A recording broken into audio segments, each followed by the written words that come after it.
Hola a todos y bienvenidos, yo soy Mel, para el que es nuevo acá brevemente le cuento, soy bióloga, soy uruguaya y hago videos para acercar la ciencia a la sociedad. Y selecciono algunos temas interesantes, ya sea que me lo pidan por Instagram o por comentarios en YouTube o que se me ocurran a mí y busco expertos a los que podamos entrevistar para que nos cuenten en palabras sencillas más sobre ese tema. Y el tema de hoy es súper relevante y súper interesante porque vamos a tocar el tema del consumo de drogas y también vamos a hablar de la pandemia, cómo la pandemia empeoró ese consumo en algunas personas. Esto pasa en todo el mundo, pero el invitado de hoy va a hablar de sus investigaciones en Uruguay.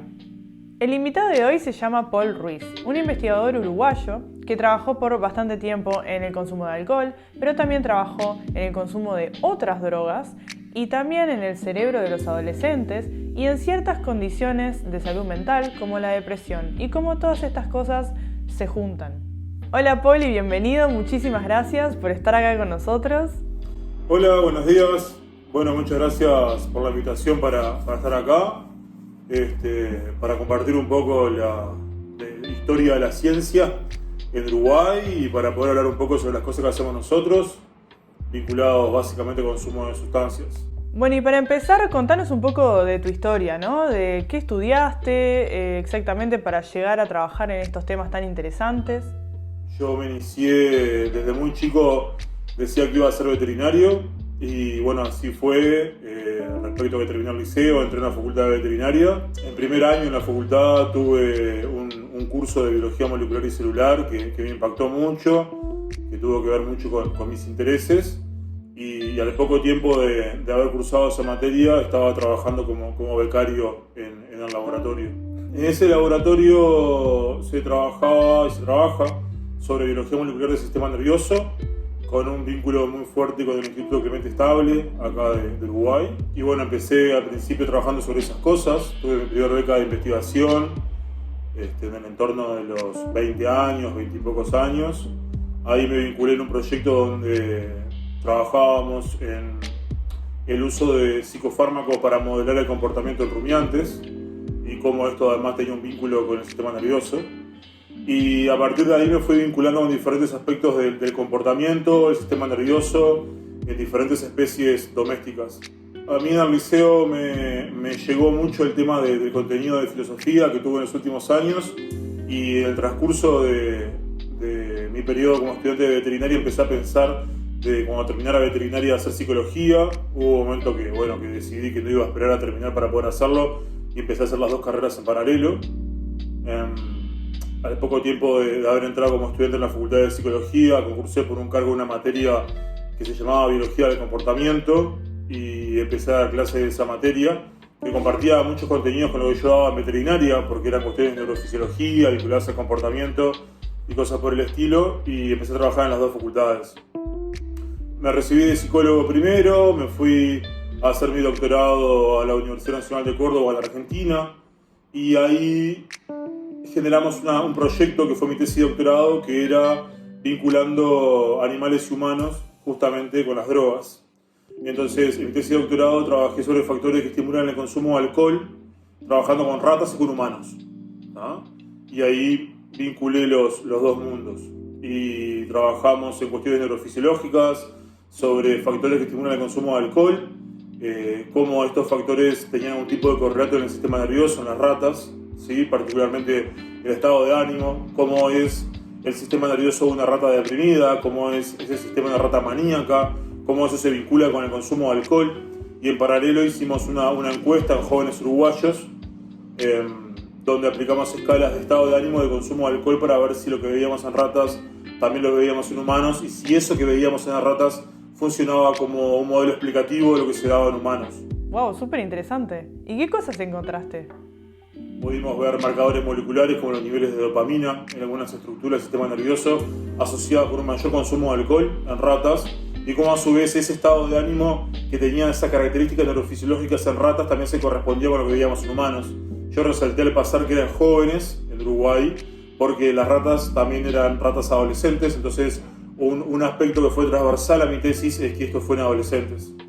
Entonces, el cerebro del adolescente es un cerebro muy singular, tiene muchas particularidades y también se asocia o se puede ver sobre el consumo de sustancias y particularmente sobre el consumo de alcohol. Entonces, la adolescencia como un periodo donde se consume alcohol tiene particularidades que se ven en la adolescencia y que es diferente en los adultos. Y eso también fue transversal a mi tesis de doctorado. En todo ese transcurso fue donde se construyó mi perfil, donde yo me encontré haciendo cosas que me gustaban mucho, donde me di cuenta que era ahí por donde iba la cuestión y bueno, luego de mi tesis seguí trabajando en temas vinculados con el consumo de sustancias, sistemas nerviosos, en modelos comparados, animales y humanos y bueno, en eso es donde seguimos trabajando. Podemos encontrar unas cuantas cosas respecto a la asociación de consumo de alcohol con el malestar psicológico, por ejemplo, en jóvenes uruguayos. Eso es un aspecto muy importante para la epidemiología y para poder explicar algunos de los factores que incitan a que los jóvenes consuman alcohol. Encontramos algunos aspectos epidemiológicos sobre frecuencias, volúmenes de consumo de alcohol en los jóvenes de acá, de Uruguay. Y encontramos algunos efectos también vinculados con las políticas públicas, como por ejemplo la edad de inicio. ¿Sí? Encontramos que las personas que empezaban a consumir antes de los 15 años, posteriormente consumen más alcohol. Esto es un aspecto muy importante para las políticas públicas, que es un tema bastante relevante en lo que respecta a la prevención. Y hablando de prevención, justamente todos estos datos además nos permitieron seguir trabajando, haciendo un poco más énfasis en la parte de prevención. Utilizamos todos los datos que encontramos en mi tesis junto con otros factores que se encuentran en la bibliografía vinculados a estímulos, factores que estimulan el consumo de alcohol en jóvenes, y con todos esos factores empezamos a desarrollar protocolos de prevención que estamos estudiando en centros educativos para ver justamente cómo se puede diseñar sistemas de prevención basados en evidencia, ¿sí? Tenemos muchas de estas cosas vinculadas a los hallazgos de mi tesis, como comentaba. Seguimos trabajando, hemos aplicado encuestas en jóvenes del área metropolitana, acá en Montevideo, Uruguay, donde hemos podido documentar las principales creencias asociadas al consumo de alcohol y después usar todas esas creencias para generar dispositivos de prevención. Porque si yo puedo trabajar sobre las creencias, podría trabajar sobre la prevención justamente.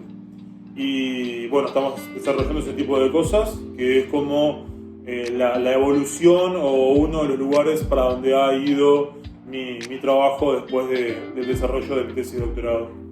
Sí, súper importante, porque pila de gente consume alcohol o mismo hay familias que, no sé, es como una gracia darle a gente más chica alcohol o incluso como, no sé, un ritual como para pasar a la madurez, pasar a la adolescencia.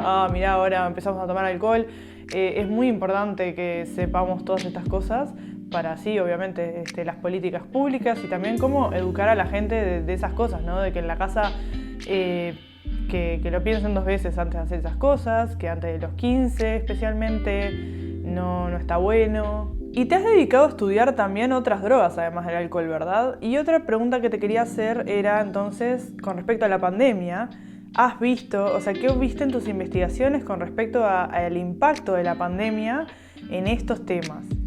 Y bueno, otra de las cosas que ha pasado después de mi tesis es que, si bien mi tesis fue específicamente en alcohol, a mí me interesan otras drogas, otras sustancias psicoactivas que también tengan efecto en el sistema nervioso, porque el origen de mi interés para trabajar con drogas es justamente intentar entender el sistema nervioso, intentar entender algunos aspectos fisiológicos o aspectos mentales, que justamente las drogas para eso son muy interesantes, porque son moléculas que impactan en un sistema, en determinada estructura, en determinado lugar, y que genera determinadas modificaciones. Eso es un aspecto muy, muy interesante.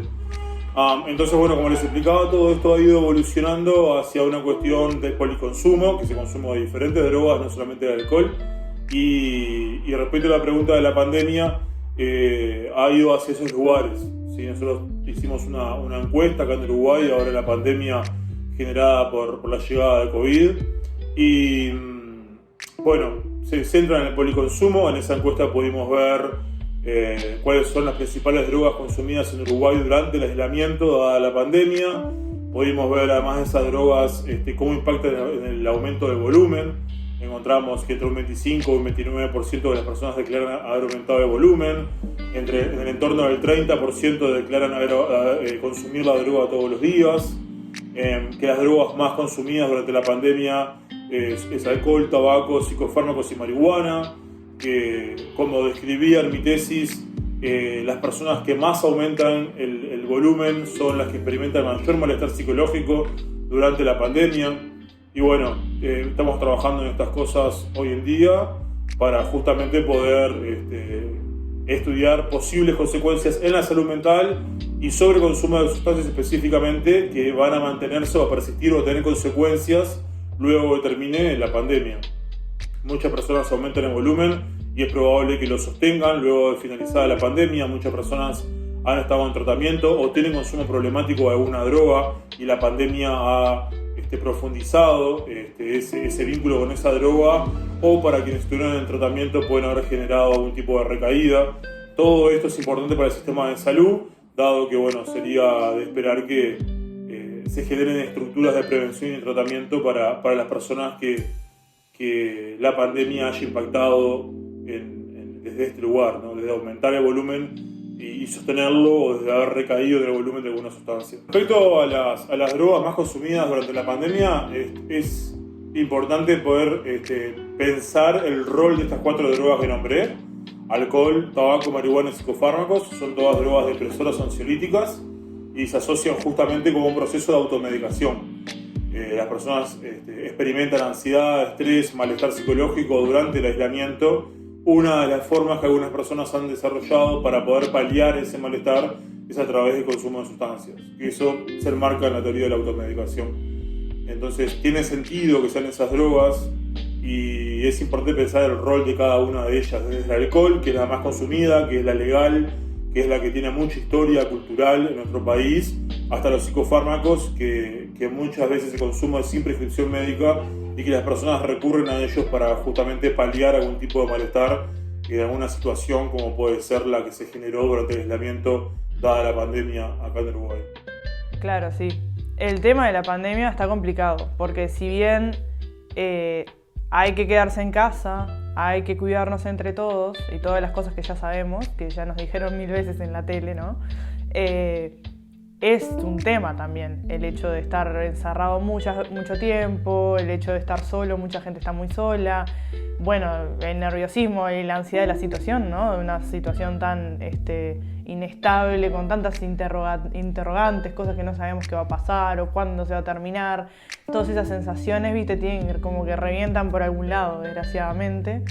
¿Y hay algún tip o consejo que quieras darle a la gente con respecto a cómo cuidarse de esto, cómo tomar el control, ¿no? Porque esas cosas son como que perdés medio el control, pero cómo estar encima de la situación y estar alerta, ¿viste? Para fijarte si está todo bien, y si no está todo bien, bueno, cómo hacer para arreglarlo. Tal vez hay gente que nos está mirando que está en esas situaciones, o capaz que no lo sabe y no sabe cómo darse cuenta. Para personas que hayan aumentado el volumen de consumo de sustancias durante la pandemia, esto es en cualquier lugar, no solamente en Uruguay, es importante que cada uno lleve un registro personal de los volúmenes de consumo de las sustancias que consuma, ¿no? Para poder justamente saber si aumentó el volumen durante la pandemia y ese volumen se mantiene en posterior, para saber si ese volumen se asocia a un perfil problemático de consumo, y justamente si ese perfil es problemático y se vincula con algún tipo de consecuencia negativa en la salud, pueda consultar para poder paliar ese consumo y esas consecuencias.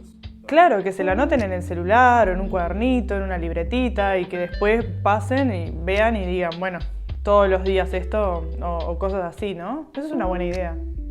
Nosotros, además de la encuesta que hicimos, entrevistamos personas que hayan estado en algún tipo de tratamiento o de proceso para disminuir el consumo de alguna droga antes de la pandemia, para saber si durante la pandemia algún tipo de factor los llevó a la recaída, y justamente encontramos que en los entrevistados que los procesos de estrés, ansiedad, cambio de rutina que se experimentaron durante la pandemia estuvieron asociados con procesos de recaída. Entonces es importante no solamente tener presente que todo esto puede haber desencadenado un aumento en el consumo con consecuencias negativas para la salud, sino que además quienes ya mantenían un consumo problemático antes de la pandemia lo pueden haber generado recaídas o haberlo agudizado durante la pandemia.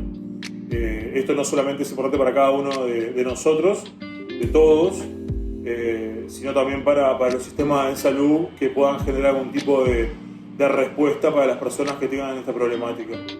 Sí, muy buenos consejos, estoy de acuerdo. Y bueno, y con eso concluyo la entrevista. En realidad eso era todo lo que tenía para preguntarte hoy. Muchísimas gracias por dar tu tiempo, Paul. Bueno, muchas gracias por la invitación para participar de esta instancia. La divulgación científica es un aspecto muy interesante de la ciencia que muchas veces no le damos mucha atención. Los científicos muchas veces hacemos esas cosas, que trabajamos encerrados en algunos lugares y que generamos datos y que no los difundimos. Entonces todas las iniciativas de este estilo que implican algún tipo de divulgación o de estimular el contacto de los científicos con las comunidades es algo para mí muy, muy valorable. Así que muchas gracias y felicitaciones. Muchas gracias. Y gracias a ustedes por la atención, espero que les haya gustado.